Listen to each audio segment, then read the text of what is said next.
L'œil est vif et le geste précis.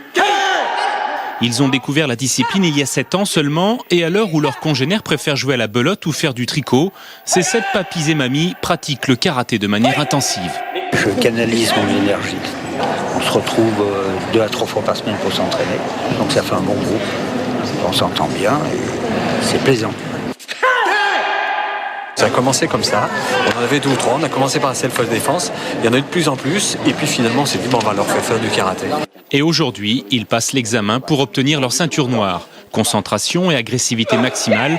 À plus de 70 ans, ils conservent une belle agilité. Le jury est impressionné et les résultats tombent. On vous nomme au niveau de la Fédération française de karaté et de la Ligue du Lyonnais, ceinture noire, premier dan. À cet âge, c'est une première en France. Lucien, 84 ans, est le doyen du groupe. Il s'est mis au karaté avec sa femme. La discipline leur a apporté une grande assurance et beaucoup de sérénité. J'ai eu un monsieur qui m'a titillé par la parole. Et il faisait quand même une tête de plus que moi et il avait sûrement au moins 20 ou 30 ans de moins que moi.